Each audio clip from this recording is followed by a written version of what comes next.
Hi guys, JT here. With every Humble Monthly, the question is, what are the games like? Well, here's a bit of information on each game in August 2025's Humble Monthly to help you decide if it is for you. By using the links in the description below, you'll gain access to this bundle and support the channel in the process. Your support means the world to me, and I genuinely appreciate it.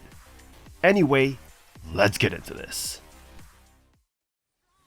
And number 1, the featured game of this month. Persona 5 Royal, a turn-based JRPG that offers a fresh and dynamic take on the genre.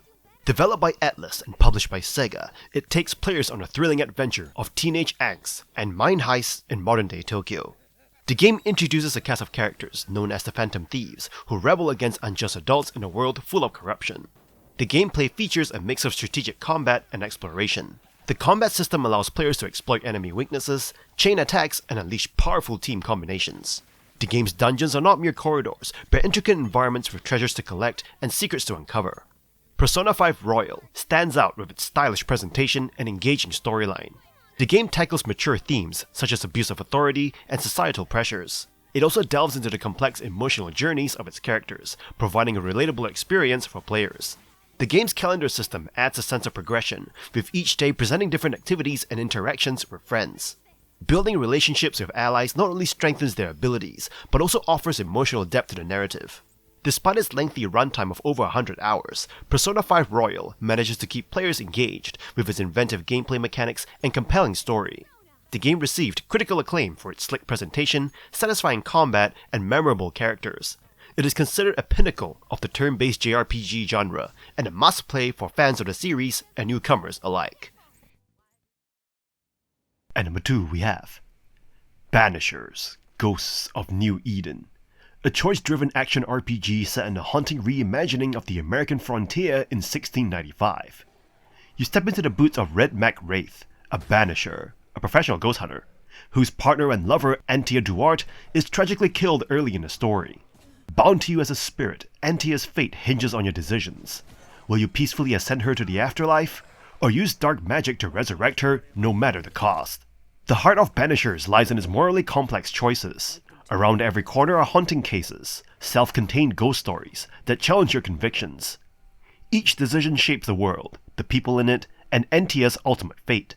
The writing and voice acting, especially from Russ Bain and Amaka Okafor, breathe life and depth into Red and Antia's relationship, making every cutscene worth watching. Exploration is rewarding, with settlements, cursed woods, and spectral realms hiding secrets, loot, and lore. Combat blends Red's sword, torch, and rifle with Antia's spectral abilities, evolving over time into a satisfying loop, though it never becomes truly challenging on normal difficulty. The RPG systems, including skill trees and gear upgrades, sometimes feel bloated and underutilized. Still, the atmosphere, world building, and emotional weight of your journey overshadow these flaws. Whether you choose love or duty, Banishers, Ghosts of New Eden delivers a gripping tale that will linger with you long after the credits roll. A ghost story as much about the living as the dead. And number 3 we have My Time at Sandrock, a wholesome sandbox RPG and the sequel to My Time at Portia, swapping lush greenery for a dusty western desert full of horses, bandits, and saloons. You arrive as the town's new builder, tasked with revitalizing Sandrock while crafting, farming, fighting, and forging bonds with its colorful residents. Visually, Sandrock is a big step up from Portia. The vibrant cartoony art style, expressive characters, and varied interiors make the desert setting feel alive. Customization is robust, letting you truly make your builder your own. Even on lower settings, the game looks great, and with better hardware, it shines. Crafting lies at the heart of your daily life, from fulfilling commissions to progressing the main story. Resource scarcity early on forces you to adapt, especially when water and wood are limited. Upgrading your workshop and becoming self-sufficient is key. Exploration brings you to abandoned ruins, where jetpack-assisted mining adds a fun twist, while combat, whether with swords or rifles, is simple but satisfying. The townsfolk are a highlight, with over 30 characters, with 21 romanceable, offering friendships, rivalries, and potential marriages.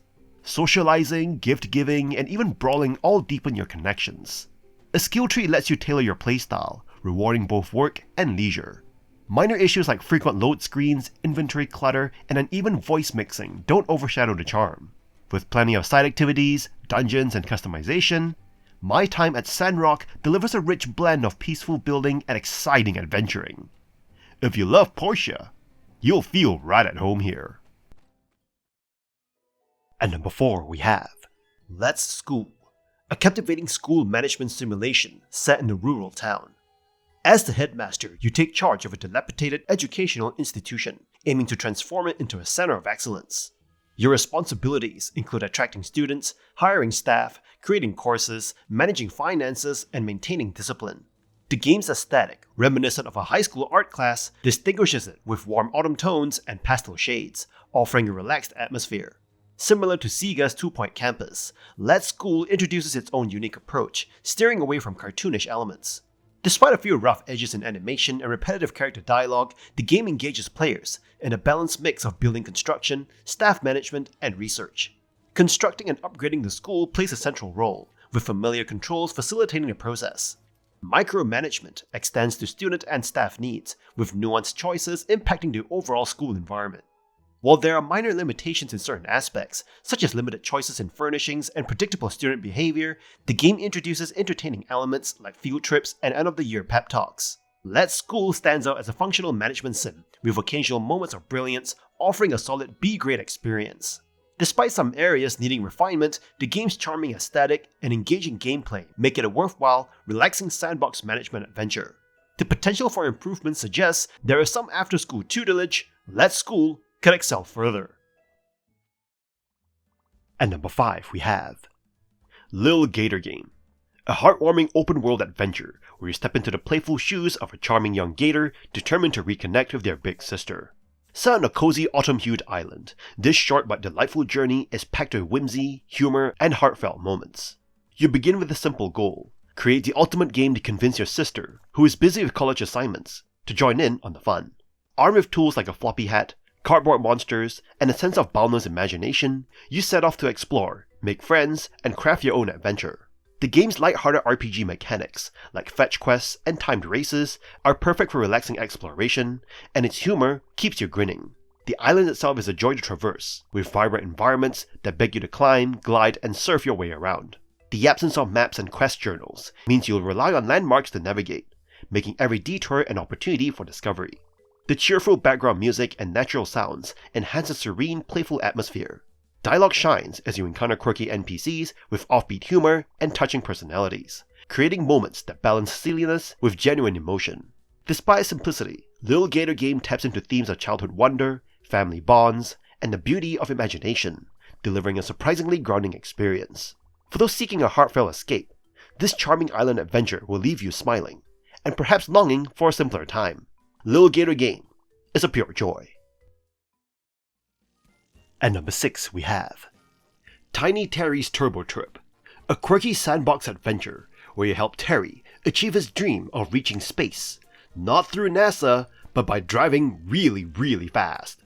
Developed by Snackflat and published by Super Rare Originals, this lighthearted journey is all about collecting junk, upgrading your ride, and interacting with an oddball cast of characters. You start as Terry, an aspiring astronaut with no spaceship or money. Instead of getting a real job, you become a taxi driver with zero intention of actually doing the job. This is because your real mission is to scour the city for turbo junk, upgrade your car, and build enough momentum to launch yourself skyward. Along the way, you will climb buildings, dig up treasures, and tackle silly side quests, like playing fruit football with kids or joining a yoga dance-off. Platforming is simple, but exploration is rewarding. Finding the right paths leads to hidden caches of turbo junk and cash, which you can spend on useful tools like gliders and shovels. The game's world may be small, but it is packed with weird and wonderful moments. From goofy townsfolk to the sunbather who does not realize he's literally on fire, the humor keeps things entertaining. Tiny Terry's Turbo Trip is not long or particularly difficult, but it is a blast while it lasts. If you enjoy short, silly games with plenty of charm, this one's worth the ride. Just don't expect it to last much longer than a couple of hours. At number 7 we have Wildmender, a survival adventure and gardening game that blends exploration, resource management, and ecological restoration into a surprisingly relaxing yet engaging loop. You wake beside a dying oasis in a vast desert, guided by a spirit named Vides, who tasks you with pushing back the corruption caused by the evil wraiths. By day you'll juggle thirst, hunger, and heat while tending to your garden, not just for food, but to revive the land into lush greenery. Plant seeds you find on your travels, nurturing them according to their needs, and watch them flourish into a thriving, biome-rich haven, complete with little animal companions. When night falls, the desert transforms. Bioluminescent plants glow, ghostly flora bloom, and friendly spirits wander, offering memories that serve as skill points. Exploration is freer and safer under the cool moonlight, letting you climb, scavenge, and uncover new areas without the punishing sun.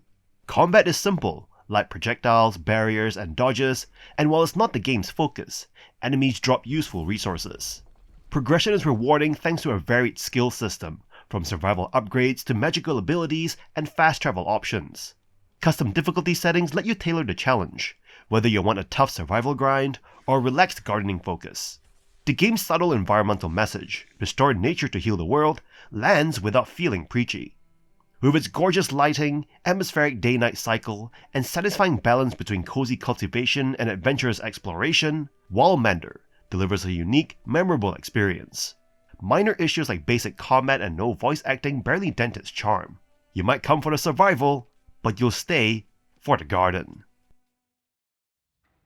At number 8 we have Warpips, a quirky blend of tug-of-war gameplay, light RTS elements, and resource management, wrapped in a retro pixel art style.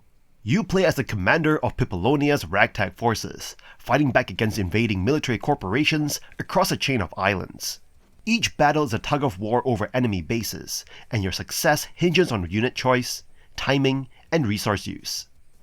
Before each fight, you choose a location on the map, balancing the need to earn bonus units against the risk of letting the enemy grow stronger over time. You then select your squad, from cheap infantry like the $25 Warpip to costly tanks and aircraft, each with spawn timers and limits. During combat, you can upgrade unit levels, convert experience to cash, or expand your army's size, forcing you to constantly weigh short-term boosts against long-term strength. Your troops charge automatically toward the enemy, with only limited commands available via a special ability bar. Take cover, improve accuracy, or rush forward. Timing these commands well can swing a fight, but the soldier AI can be frustratingly reckless, happily wandering into minefields. Visually, Warpips embraces chunky, minimalist pixel art, with static but charming backdrops. The sound design complements the chaos of gunfire, explosions, and warning sirens. Procedural generation ensures maps and runs feel fresh each time, adding replay value. Despite its occasional brainless AI, Warpips delivers a fast, accessible strategy fix. It is quick to learn, tricky to master, and perfect for short bursts of tactical mayhem. And that's all for this month's Humble Monthly. This month's Humble Monthly feels like the meme finally came true. Persona 5 Royal's here, and the hype is real. Whether you have been holding off for years, double-dipped across platforms, or just refunded your recent Steam sale purchase, this drop hits hard. Pair it with Banishers, Lil Gator Game, and a surprisingly solid lineup of extras, and you've got one of the strongest bundles in a while. This month is not just worth it, it's an insta-lock for anyone who's even Persona curious. In any case, I hope you enjoyed today's video, and if this video was helpful, feel free to leave a like and subscribe, and maybe consider unlocking early access to videos with my new channel a coffee. From the bottom of my heart, thank you for watching, and I'll see you guys in the next video.